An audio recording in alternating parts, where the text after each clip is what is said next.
The same week as the release of Call of the Unseen in November 2022, there was an exhibition with costumes from the film at Heroes Comic Con in Stockholm, Sweden.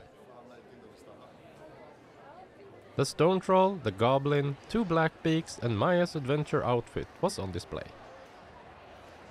A talk by team members and actors was held and several interviews were made.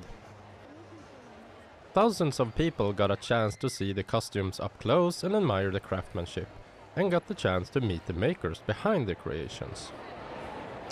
So, my name is Henrik Pilerud and I wrote and directed and produced the Call of the Unseen.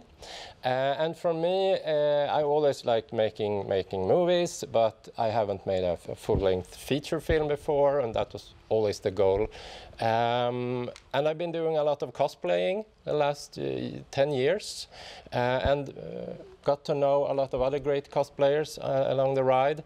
So 5 years ago, I thought, well, costumes and cosplaying is great and fun, and I like filmmaking. Let's put that together and make like a fantasy movie which can have creatures and the otherworldly, and tell a story, a very personal story with that inside. And I think things get more interesting when you can add something supernatural to it. So that is how it started. So it started with kind of the cosplay idea and became a film. Usually when I cosplay, it's the other way around. You have a movie and then you cosplay something from that. But this was the other way around. My journey with it has been very personal. Like Henrik says, it's a story that I think can be applied to many different journeys in life. Inner journeys, professional journeys. It's a formula that really reflects all our struggles. And the supernatural part has such a big part of my life, so it felt almost like I was living parallel lives with her. So for me, it has been kind of transformative. And when I go about things in my life, I go back to the movie and I'm like, that is so funny. I'm experiencing this right now that was in the movie, and vice versa. So it goes hand in hand. Yeah, this is the only fantasy film that I've ever been involved in. And then working on the film as well, you know, being a fantasy film was an interesting experience, because normally when you're working with a director, they'll be very focused on you as the actor. They'll be looking straight at you and listening to everything you do, and kind of you have this sort of eye contact and so forth. Or you might be working with a director who's very concerned with camera angles and sort of lighting and so forth. But even so, you're very much aware of the eye contact. But with Henrik, it was exciting because you're standing there doing your lines, and you're right in front of him, and he's like this. He's looking around. You know, what's he doing? And after a while, you realise, of course, what he's doing is he's looking at all the things that you can't see yet, that are going to be put in the post-production, and all these amazing creatures and you know, landscapes and so forth. So it's very exciting when you then get to see the film. Oh, that's what I was doing. That's where I was.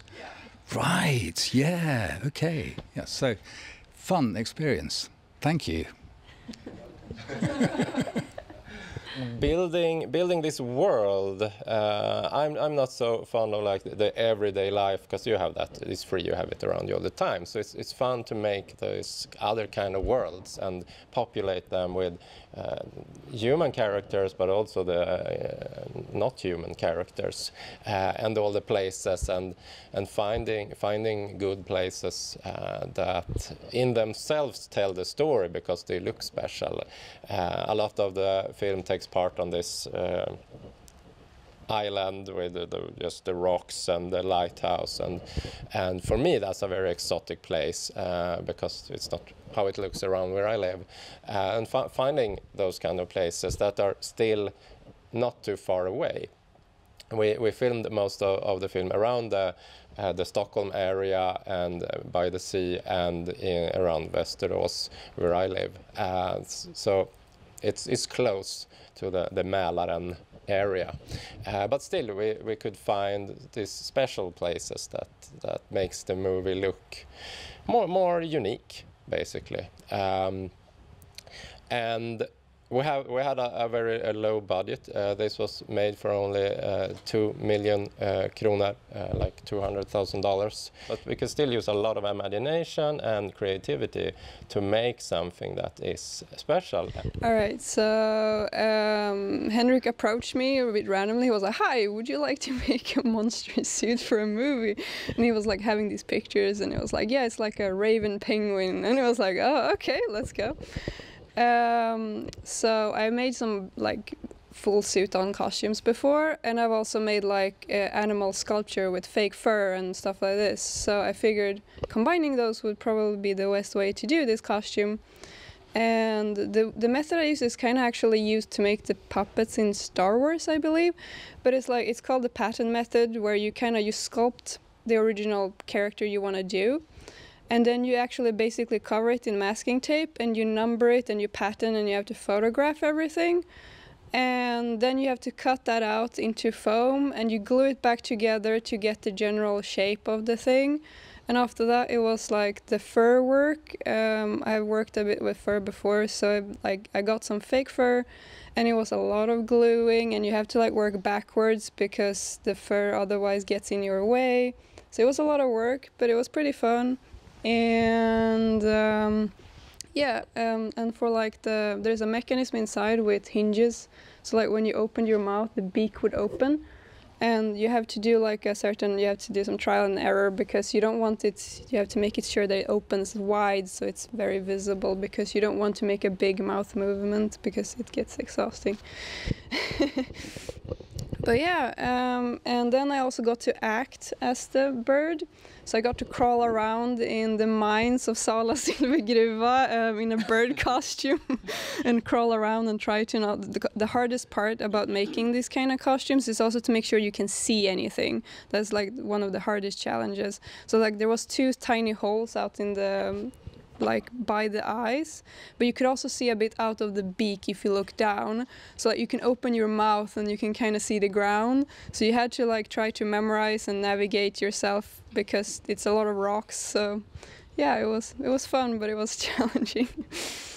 For like close-up shots, it was easier. We also made a hand puppet that would like for the close-up where you could control it a little bit better, so you would be able to like bite in things and to pick up stuff with the beak and move around and like look around a little more, because it's easier to see how you're acting when you're not in the costume. I made the design for the trash goblin, I think is the official name. And I've done costumes before as a cosplayer, but it was very fun to do something that is completely like original. It was just like trash goblin. Do that. I think a wicker basket for a head was the only requirement. Yeah. So that was really fun. So I looked around for secondhand clothing, also cannibalized some old costumes, and just looked at like in the trash room to find different things. And when I started, I also looked up. It was horrible to read, but it was very interesting. I looked up survival guides for homeless people in cold cities, so that's why it's like a fur under the big coat and things like that. And then also the backpack with all the trash is, I found under like a piece of wood behind the house. I found like an old hockey stick and a broom handle that I put some vinegar and lemon on so it rusted. And then I found another survival guide if you're stuck in the woods and you need to make a backpack. So the backpack is functional, so to speak, and everything else is just trash. So, and then all the weathering is. Most of it is like kitty litter, like kattsand in Swedish, mixed with glue and concrete powder. Then you can get this like caked mud look. So that was also really fun to do. So, and for baskets as well, I gotta mention that I'm still looking instinctively for baskets, because when I was looking for baskets, I couldn't find a single one anywhere. And then like 2 months later, they were like, "Oh, now it's trending. There's baskets everywhere." And I was like. So I found like this, I think it was like a potted planter in actuality, so it's flat on the backside. So it turned out well. It was good. My mom was the first one to try it when we did.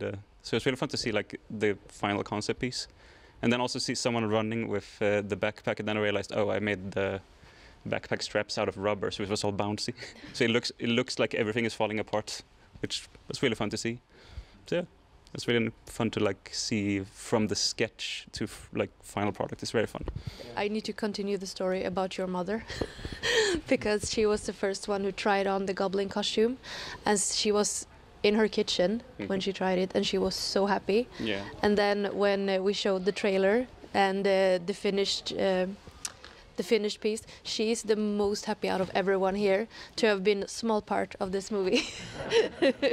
All her friends. Yes, she showed everyone she knows, and like I was the first one to try the costume. She was also the perfect height for it. So. Yeah. So there are characters we don't show here, but we can talk about to you because you're special, that we see more towards the end of the movie. And you work to do some masks for them. They're hooded characters, and all of them have different masks. So that's like their personalities. But the masks were modeled by you and 3D printed. Same software as the Octopus. Yeah. And after they had been printed and primed and fixed, it was time to paint them. And it almost feels sad to have like these really beautiful masks and then just grime them down and make them look dirty and old. But a lot of acrylic paint and dry brushing to make them look rough and worn. And it was a really cool mix of creative freedom as well as relying on source material for a lot of the masks. But we still have the, like you said, the wicker basket PTSD. Like every time we go to the store, we're like, hey, look, it's a perfect basket. And now they're everywhere. Yep, now they're everywhere. So. And we made other things as well. In the trailer, you can see character Maya, who Natalie plays, go into a great hall with all these computer consoles. She's going to make a report to the police. And the room is full of those consoles. There are 16 of them in the scene, but we actually only had 3. One with a working screen and keyboard and everything, and a program made in Unity. There's a game engine, so you can make like an interactive menu that you actually could write in, so we didn't have to do that as a special effects, and she can be writing and we're just filming it and it's done in the camera. And we had 2 dummy versions of the consoles who are just made of like cardboard, and there's not even a screen on them. It's just a printed paper. But in the shot, it looks the same because no one is touching them. They look the same, and we just moved them around. So wherever she's walking around to other ones, just actually going to the same one. We just moved it, and everyone has different numbers. So we made the tape marks all over the floor and had those numbered signs that goes on the floor all the time. So when we move one, we just switch the sign, put it back, and then we filmed just some sequences with consoles at all the places, and then afterwards we could just cut them out and add them to where they were missing. So that's a very simple way to make a lot of things with little things, and also make some of them as cheap as possible. And in the scene, it looks like there are a lot of them, because wherever you go, they're there, and they're behind you, and they're in front of you, because we're just moving them around. And that's like one of the main tricks when you're making a movie. If you only see like a forest that way, and that's the only thing we see, we always imagine that it's a forest all the way around, but maybe that's like a highway over here and a house over there. But if we don't see it, we all just fill in with our heads that it's surrounded with the only thing we see. Just the special effects, man. Considering the fact of it being a low budget, I'm just so surprised that for me, we are at Henrik's house, and I'm thinking money, because I'm like, this would not have happened. Like half of the movie wouldn't have been possible had there not been so many skillful people that just besitter, how do you say, that possess this quality. I don't even want to imagine the numbers otherwise, but hey, I'm so grateful to be part of this. There was this one day, he's like, all right, so you're going to be in a bathtub, and we're going to my place. I'm like, okay. No surprise there, but there I go in the bathtub. Someone has a water hose. And all right, we're going to pretend it's raining. And they put some, what was it under the tub? It was from the furniture, like the outdoor furniture. Yeah. the pillow. Yeah, the pillows for the furniture. And so we had something soft I have sit to on. sway constantly to make it feel like, yeah, it's big waves. But don't make it too consistent, you know, because waves are irregular. And Henrik is on the third floor of his balcony filming down. Yes. I have full respect for skills and everything, but I'm like, dude, I mean, movie magic and all, but it's not gonna get. How good can this get? How many have seen the movie? Not yet, because I don't want to say anything too much. But remember this scene, right? I'm in the sea, and it's a shitstorm. Remember that it was on the freaking lawn by Henrik's house. Everyone who's been cosplaying, you know, you make things, you think it's gonna work, and you use it at first convention, and then you learn everything that isn't really working, and then you fix it and make it better each time, and after a few years it perhaps never breaks again because you fixed all those weak parts. But the feet of the stone troll broke several times. It was the only thing that broke. And it's like you make a costume that's going to last 3 days of filming, because if you're going to make it last like for years, then you have to make it much more sturdy. It will get a lot heavier and more expensive and everything to make. So it was made for those 3 days. And the feet worked well on the smooth ground. We tested on it. But when we were walking on all these rocks that's uneven, they came apart. So we had to glue them together a few times. And the rest, we didn't have any spare or anything. We have like one of the... We have you. Yeah. 3 years. But only one me also. I could really use a spare of myself because I really worn out in this. I could use some spare parts, honestly. But you use some of the costumes you wear. We had like the clean version and the broken version, depending on things that happen. So you have to keep track so you use the right one in the right scene. But so you do stuff like that when you have doubles. And of course, in large movies with a lot of action going on, you can have like 10 versions of different dirt and stuff, depending on where in the story it is, because you're not actually getting it dirty when you're filming. You have prepared all that, and it needs to be the right one.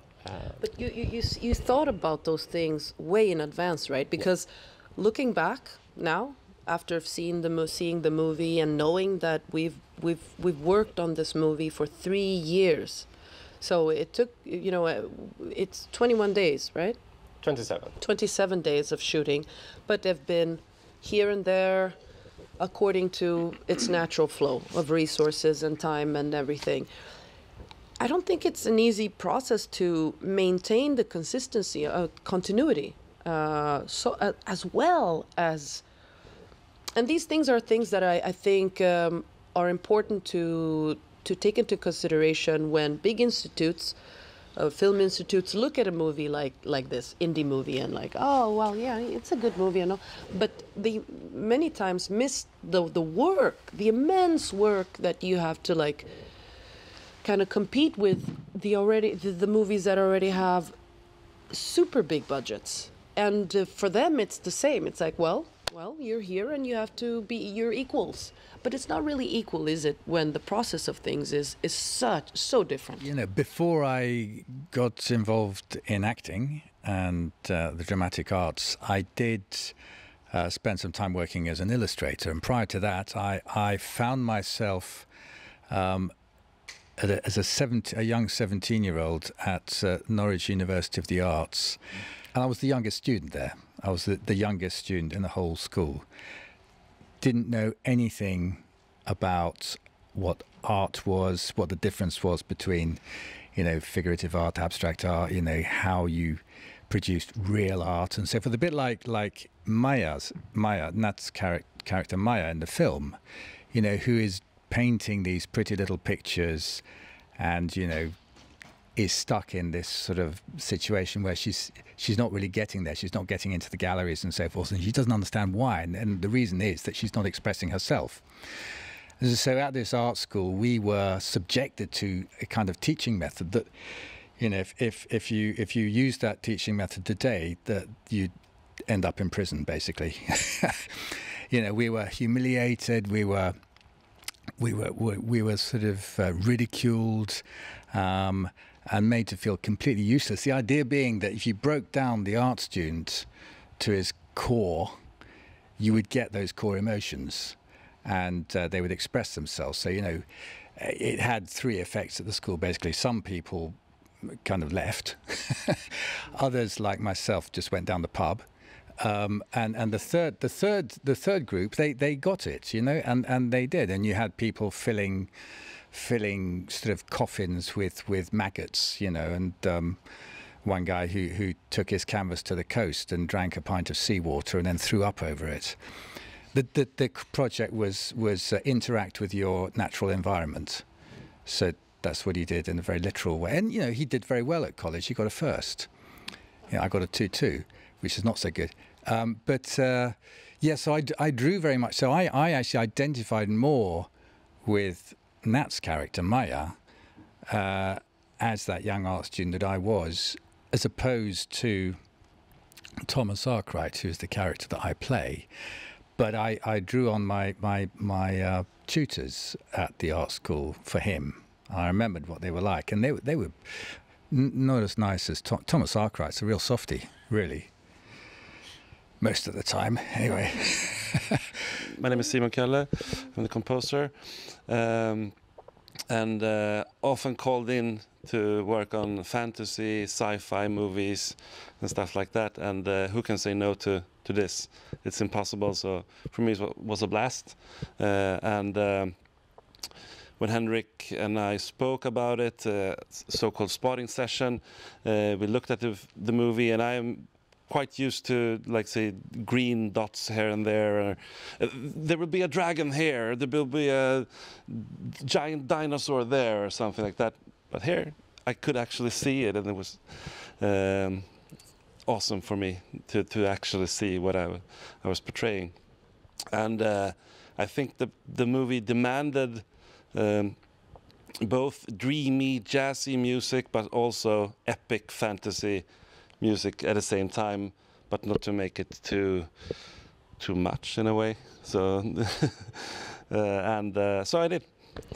Having seen the film before and after the music was put on, I mean, it's absolutely stunning, and you know, the way that you use different styles of music, and yeah. But you know, it really is a rich tapestry. A rich tapestry, and such imagination, and the way that you've interwoven it with the dialogue and so forth. It was quite unusual, actually. Thank you very much for coming, and you can always visit the website, and you can see links to social media, some places where you can follow the process and see where it ends up. Yes, thank you.